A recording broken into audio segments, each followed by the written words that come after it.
देश दुनिया की तमाम बड़ी खबरों के लिए UKM 24 सब्सक्राइब करना ना भूलें और साथ ही बेल आइकन को जरूर दबाएं।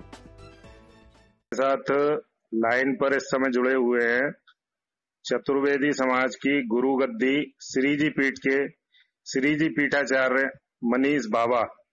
आइए हम उनसे जानते हैं कि जो 21 जून को सूर्य ग्रहण पड़ने जा रहा है उसके बारे में, इस समय जो देश में चीन के साथ भारत के युद्ध के हालात हैं उस पर ग्रहण का क्या असर रहेगा, आइए हम जानते हैं। भैया जी, सर्वप्रथम विक्रम संवत 2077 जी 21 जून को आषाढ़ कृष्णा अमावस्या में सूर्य ग्रहण पड़ रहा है। भारत के साथ साथ ये ग्रहण विदेशों में भी दृश्य होगा। जी भारत में इस ग्रहण का जो समय है वो है सुबह 10:20 से जी और 1:50 तक ये रहेगा। कहीं कहीं इस ग्रहण का समय 10 बजे से और 2:30 बजे तक भी रहेगा। भारत में जिसमें मथुरा में ग्रहण का समय 10:20 से 1:50 है जी, और कहीं कहीं जैसे चेन्नई वगैरह दक्षिण भारत वगैरह में 2:30 बजे तक भी ये देखा जा सकेगा। जी इस ग्रहण का सूतक काल एक दिन पूर्व 20 जून को रात्रि 10:20 से प्रारंभ हो जाएगा। जी 12 घंटे पहले। जी, हम आपके माध्यम से एक विशेष जानकारी ये देना चाह रहे हैं जी कि सामान्य ग्रहण से ये ग्रहण बहुत ही विशेष महत्व रखता है। जी क्योंकि अगर सूर्य ग्रहण रविवार में पड़ जाए तो चूड़ामणि नाम का योग होता है। अच्छा, अर्थात इस ग्रहण का महत्व सामान्य ग्रहणों से भी बहुत ज्यादा अधिक हो जाता है। जी इस ग्रहण में किया हुआ दान तप आदि का अक्षय फल मिलता है। जी अब ये ग्रहण मिथुन राशि एवं मृगशिरा नक्षत्र पर पड़ रहा है। जी, तो स्वाभाविक है कि जिस नक्षत्र पर और जिन राशियों पर इस ग्रहण का अशुभ प्रभाव रहेगा जी उससे दिक्कत भी होगी सभी को। तो इसलिए ये ग्रहण मेष, सिंह, कन्या, मकर, मीन राशियों के लिए तो श्रेष्ठ है। अच्छा, वृष राशि, तुला राशि, धनु राशि पर ये मध्यम है। अच्छा, मिथुन राशि, कर्क राशि, वृश्चिक और कुंभ राशि इनके लिए इसका फल शुभ फलप्रद नहीं है। अच्छा, तो हमारे यहाँ शास्त्रों में ऐसा विधान है जी कि जिस राशि पर या जिस नक्षत्र पर ग्रहण का प्रभाव शुभ फल पर नहीं होता जी, तो उसके लिए उन जातकों को दान तप भगवत चिंतन से ही सकल अरिष्ट अशुभ फल से निवृत्ति मिल जाती है और भगवान की उस पर कृपा रहती है। जी। अब इसमें जो विशेष दान है वो है, जैसे जिन जातकों पर अशुभ प्रभाव है उन जातकों को चाहिए कि वो काले तिल, काले उर्द, काली छत्री, उपानह, जूते, जी सरसों का तेल, गुड़, चीनी, जी गोला इत्यादि का दान करें, जिससे इसका अशुभ फल नष्ट हो जाएगा और शुभ फलप्रद की उनको प्राप्ति होगी। जी। इस ग्रहण में विशेष करके भगवान शिव की आराधना करें और सूर्य की आराधना करें। अच्छा, इसमें शिव और सूर्य की आराधना करने से जगत में मंगल होगा। जी सर्वत्र सुख समृद्धि की हम कामना करते हैं।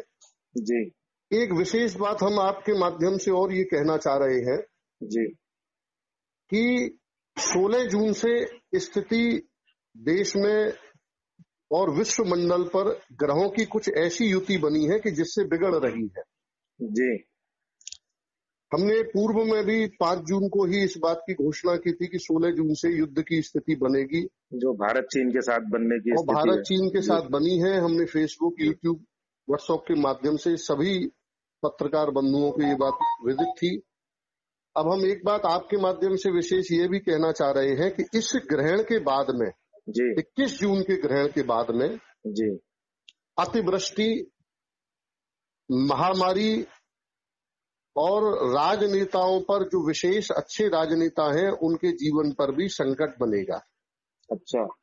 युद्ध के पूर्ण योग बनेंगे, क्योंकि ग्रहों की युति 16 जून से प्रारंभ हो चुकी है। जी भगवान ही कृपा करें, हम इसीलिए भगवान नारायण श्री जी से ये कामना कर रहे हैं जी और सभी भगवत भक्तों से कामना करते हैं कि वो ग्रहण में भगवत चिंतन करें, क्योंकि जी हमारे शास्त्र कहते हैं कि हरि स्मृति सर्व विपद विमोक्षणम, भगवान का चिंतन करना ही समस्त विपत्तियों को नष्ट कर देता है। जी तो जितने जातक, जितने भगवत भक्त ग्रहण काल में भगवत भजन, तपस्या, दान आदि करेंगे, जी इससे ये जो ग्रहों की अशुभ युति सर्वत्र विश्व में व्याप्त होने वाली है, जी उससे राहत मिलेगी। और भगवान कृपा करें, पृथ्वी शस्यशालिनी हो, कहीं भी युद्ध आदि न हो, जी और ग्रहों की युति ऐसी है कि युद्ध के पूर्ण आसार विश्व में बन सकते हैं। ग्रहण के बाद भी युद्ध के आसार हैं, अतिवृष्टि आपने बताया, महामारी जी के भी आसार हैं। जी जी जी ग्रहण के और बाद ऐसा हो सकता है। विशेष करके जैसे वायुयान संबंधित भी घटनाएं बनेंगी, राजनेताओं के जीवन पर भी संकट बनेगा। जी तो इसीलिए इस ग्रहण में शिव आराधना करें, भगवान नारायण की आराधना करें, जी कि जिससे कोई भी संकट न बने। हमारी यही राजराजेश्वरी श्री जी से कामना है जी कि विश्व में सर्वत्र मंगल हो, सभी सुखी रहे, सभी की निरोगी काया हो, किसी को कहीं भी कोई कष्ट न हो, सर्वत्र शांति बनी रहे। तो आचार्य जी, आपका यही कहना है कि इसके जो भी प्रतिकूल प्रभाव हैं वो जी भगवान की स्तुति करने से, उनका भजन करने से और उनका पूजन करने से उसको बिल्कुल कम किया जा सकता है। बिल्कुल कम किया जा सकता है। एक हम अभी हमें स्मरण ऐसा भी आ रहा है जी कि ग्रहण में शास्त्रों का ये आदेश है कि भोजन आदि नहीं करना चाहिए, जी क्योंकि इससे विपत्ति और बढ़ती है, अच्छा कष्ट बढ़ते हैं। जी यद्यपि सूतक जब से प्रारंभ हो तो सूतक में भी नहीं लेना चाहिए, जी पर शास्त्रों की ऐसी आज्ञा है कि बालक, वृद्ध, रोगी जन और गर्भवती स्त्रियां, जी ये अपना ध्यान रखने के लिए कुछ न कुछ पेय पदार्थ आदि ले सकती है। जी पर ग्रहण काल में अगर 10:20 से 1:50 तक भोजन आदि न करें, जी संभव हो लघु शंका, दीर्घ शंका आदि न करें, जी क्योंकि इससे देव बल क्षीण होता है अच्छा और आसुरी बल बढ़ते हैं। तो जब भगवान पर भी कष्ट पड़ता है, ये ग्रहण क्या है, ग्रहण का पड़ना भगवान पर कष्ट पड़ना है, जी और इनको शक्ति प्रदान करने के लिए ही भगवत भक्त दान करते हैं, तप करते हैं, जिससे सूर्य भगवान को शक्ति प्राप्त हो और जी राहु की युति क्षीण हो। जी क्योंकि भगवान सूर्य ही तो हमारी सबकी रक्षा करते हैं, भगवान जी नारायण रक्षा जी करते हैं। तो इसलिए ग्रहण काल में भोजन आदि, लघु शंका आदि, दीर्घ शंका आदि नहीं करनी चाहिए। जितना बने यथासंभव भगवत चिंतन करो, इसी से ही ये कष्ट की निवृत्ति होगी। एक छोटी सी बात और आपसे पूछ करके मैं विराम दूंगा। जी जी जी जैसे कुछ लोग ग्रहण के समय बाहर निकल आते हैं और नंगी आंखों से सूर्य को, चंद्रमा को देखते हैं, तो उस बारे में आपका क्या कहना है? ऐसा है, ये प्रश्न आपका बहुत ही सुंदर है, बहुत ही उचित है। देखिए, ऐसा रहता है कि बहुत से लोग इन बातों पर विश्वास नहीं करते। जी हम जैसे देखते हैं कि कोरोना वायरस अदृश्य रूप से वार कर रहा है, किसी जी को बिल्कुल दिखता तो नहीं जी, है। नहीं दिखाई देता। तो जब अदृश्य रूप से कोरोना वायरस वार कर सकता है, तो अदृश्य रूप से भगवत शक्तियां हमारी रक्षा नहीं करती हैं, वो भी बिल्कुल करती करती हैं जी जो भी व्यक्ति इस ग्रहण को देखते हैं, जी उन पर कहीं न कहीं अशुभ प्रभाव पड़ता है जी और वो इस चीज को महसूस भी करते हैं। जी हमारे यहाँ तो शास्त्रों में यहाँ तक वर्णन है कि जी अगर प्रसूता गऊ भी है जी तो गऊ का भी बालक अपंग होगा। अगर अच्छा। जब प्रसव द्वारा बालक वो जी। जन्म देगी गऊ, जी तो वो भी अपंग हो सकता है, रोगी हो सकता है। हाँ तो जब गऊ का बालक या अन्य जीव के बालक को कष्ट हो सकता है, तो जी। यहाँ मनुष्य के बालक को तो स्वाभाविक है। तो इसलिए ग्रहण को खुली आंखों से नहीं देखना चाहिए। नहीं देखना चाहिए। जिन जातकों की राशि पर ग्रहण शुभ फलप्रद भी है, जी। फिर भी उनको नहीं देखना चाहिए। किसी को भी देखने की अनुमति नहीं है। किसी को भी नहीं देखना चाहिए। जी केवल आप नीचे निगाह करके आकाश की तरफ न देखें और भगवत स्मरण करें ज्यादा से जी ज्यादा।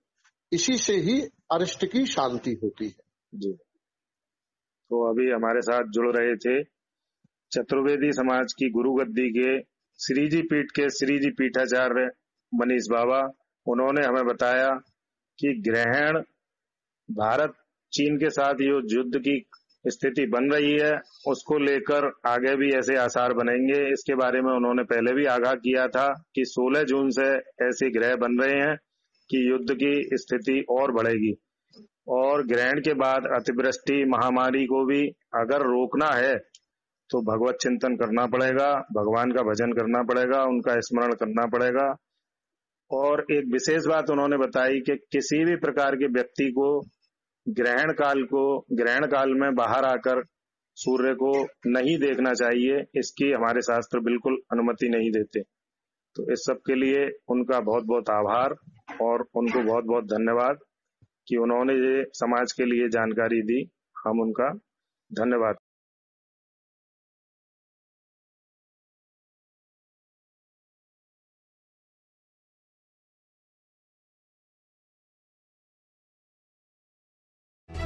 देश दुनिया की तमाम बड़ी खबरों के लिए UKM 24 सब्सक्राइब करना ना भूलें और साथ ही बेल आइकन को जरूर दबाएं।